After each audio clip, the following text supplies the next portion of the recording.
Shalom, Kahala Yahweh, Ba'Shem Yahushai, Ba'Shem Ruach HaKodesh. Double honors my teachers, the apostles and elders of Great Millstone. Peace and mercy to the elect, who are the house of David, reborn again in this generation. And Shalom to the 1/3 of Yasharallah, who today are known as the Negroes, Latinos, and Native Americans, who before losing our true heritage, we were known as and still are the true Hebrew Israelites of the Holy Bible. In today's lesson, we're going to talk about the tribe of Issachar, who today are known as the so-called Mexicans. Right? And today's lesson is entitled, "You Mexicans are being judged because you're the Israelites." Right? And I'm going to start this lesson off by going through this article. Right? It says 2022 is the deadliest year on record for Mexican journalists. Right? Now, we all have heard the stories about these Mexican journalists and how they basically are getting killed by the cartels and the corrupt politicians because they're revealing what's going on, right? Our people are witnessing high levels of murder, right? And because of the gang wars and all this stuff. But again, there's a reason behind this.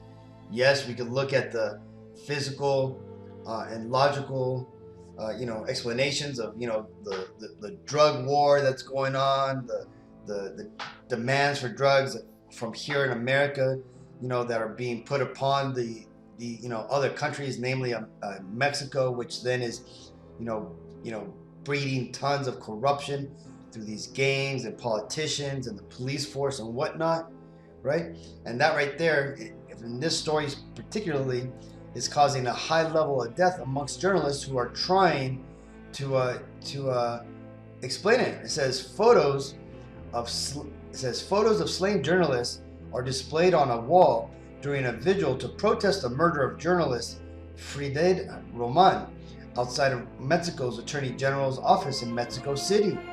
Wednesday, August 24, 2022. Roman was the 15th media worker killed so far this year in Mexico, where it is now considered the most dangerous country for reporters outside a war zone. You see that? So all these things are happening, right? And let's read a little bit more. From Mexico City, it says the deadliest year in at least 3 decades for Mexican journalists and media workers is near a close with 15 slain, a perilous situation underlined by brazen near-miss attacks this week on one of the country's most prominent journalists, right? And there's a lot of crazy things. I think there was a popular video a couple months back where it showed the attempted assassination of the Argentinian presidential candidate. It was like a woman, and somebody put a gun up to her head while she was exiting a car, and they pulled the trigger, but the gun basically jammed. See, this is the life that that exists down there in the lower Americas, right? Southern Americas. And why is that? Well, because those states have been destroyed physically by the Caucasian race, right? The Edomites that ruled the world, not only in keeping Mexico, divided and destroyed economically, politically, right? And also, keeping it because it's a land that's been conquered, right? But ultimately, all the reasons why these deaths are happening, why America is able to dominate over Mexico, and Mexico, though we have incredibly smart politicians, economists, and just people of renown, we can't raise up our nation to be independent, right? And why is that? Well, because this is a curse upon our people, right? The Lord of the Bible has cursed us. And why is that? Because we are his people, right? And because we made a contract with the Lord a long time ago, back in the ancient land of Egypt. Let's go to the timeline so you understand how far back ago this took place. So right now, we're about here, right? We're right here in current times. We're right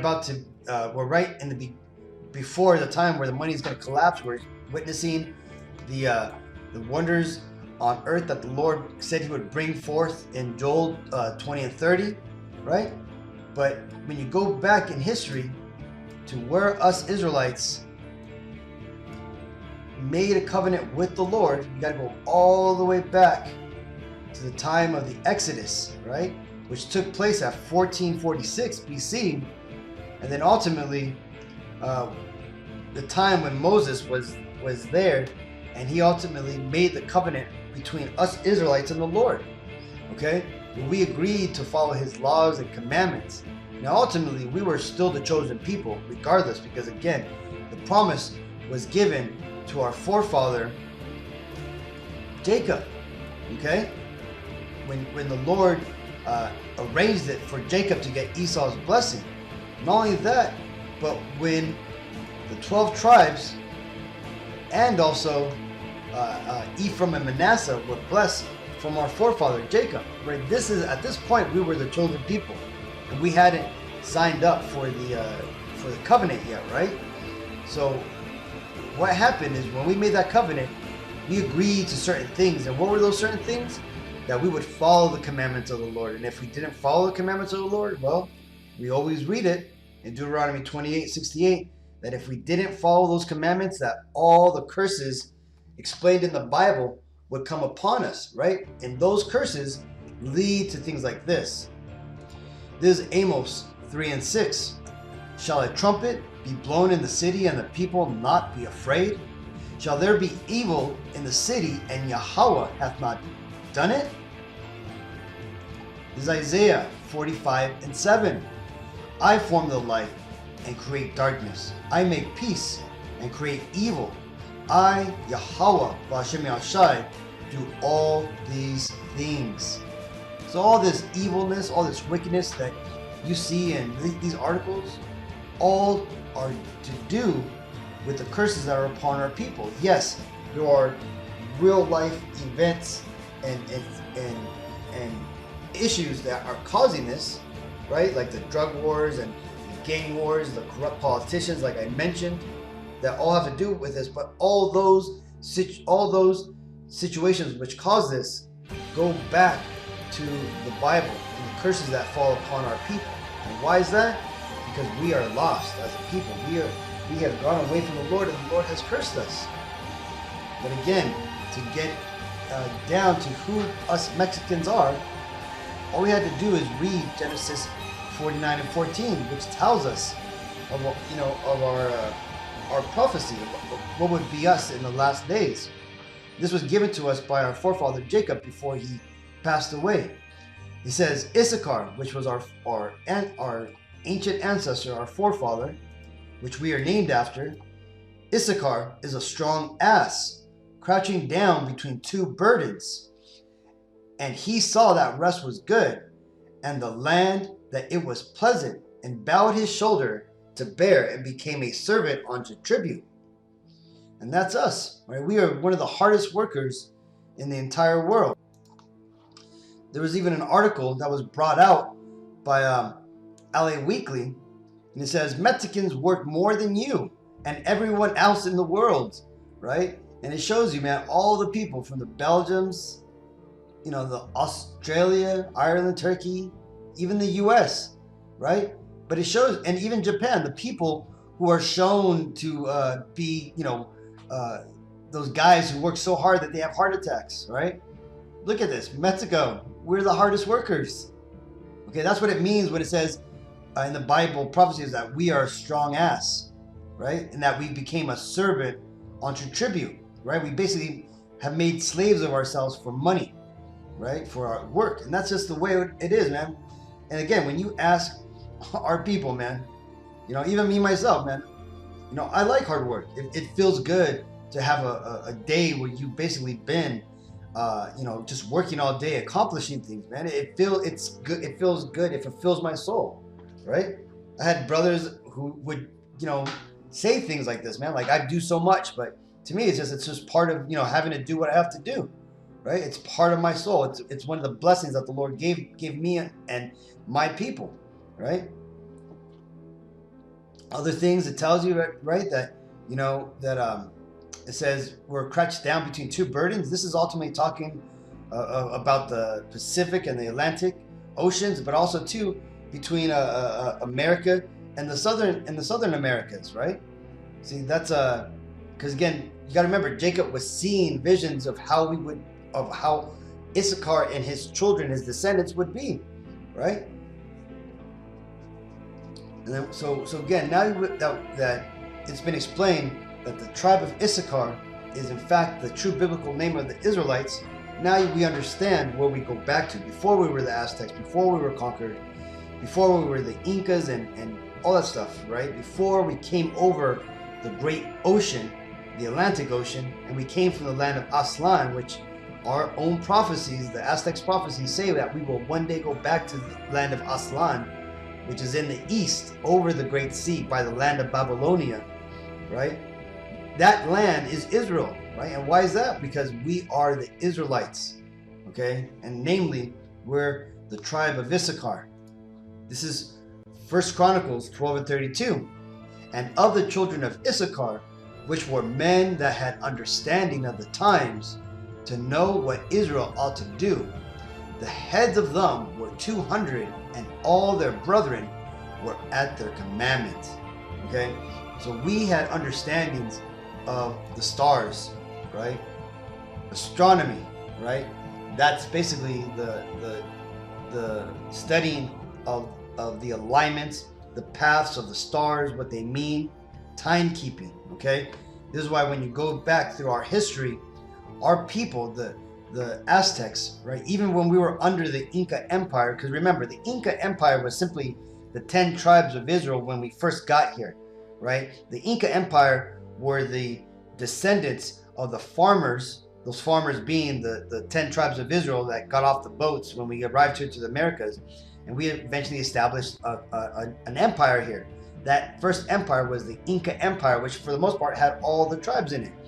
The tribe of Issachar were the astronomers. We were the ones serving as the record keepers, the keepers of time, right? The Mayan calendar was created by our people, by the Aztecs.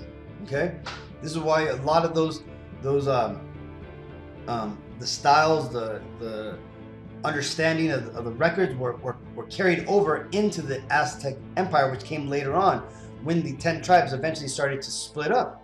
Okay, but again, the whole understanding of the times, of the stars, and all that pertains to it always would fall upon the so-called Mexicans, the tribe of Issachar. And again, that is because this was a blessing that was given onto us, right? Just as the blessing of being hard workers was given onto us by the Lord, the blessings of understanding the ways of the stars, the place that we're within the universe, you know, how things rotate. That was an understanding that was given onto us.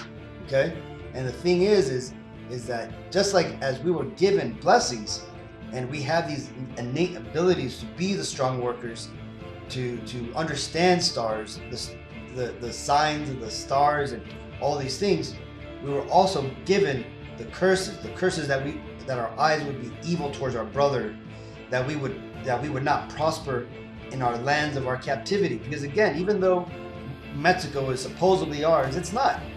It is simply the land of our captivity. Okay, the international bankers, who are these Edomites, they own the land. They own all the resources. This is why Mexico is so poor. Okay, we're simply just in that land, and it's named after us. You know, but for the most part, it's been conquered, and we're simply still there, captive, and waiting for the Lord to redeem us. Now, unfortunately, a lot of our people are just naive to what's really going on. They think they're free over there in Mexico, and they think that everything is happening there just, by happenstance. No, it's happening because of the curses that fell upon us, that come from the Bible, right? This is Hosea 1:10. Yet the number of the children of Israel shall be as the sand of the sea, which cannot be measured nor numbered. It shall come to pass that in the place where it was said unto them, Ye are not my people, there it shall be said unto them, Ye are the sons of the living God. Right? And that's literally what's happening right now. You Mexicans, you are the tribe of Israel, of Issachar, of the tribes of Israel. Okay, making you the Israelites, right? And the Israelites when you translate that name into the Hebrew, it is Yah-Sharala, which literally translates to He, Prince, Power. Right? We are the princes of God. We are the princes of the power. Yeah, you are the sons of the living God. Right? This is prophecy literally playing out in front of your eyes, Akim. So if you stumbled upon this video because you were enticed by the title, hey, this is what's going on. This is the true narrative of the world. Understand that we're not Mexican, we're not Latino, we're not Spanish, we're Issacharites. And to the bigger picture, we're Israelites of the Holy Bible. So hopefully this video was edifying. Until next time, I want to give all honor and glory and praises to Yahweh, Hashem, Yahushai, Hashem, Dash, double honors my teachers, the apostles, the elders, the great millstone. Peace and mercy to the elect. Shalom.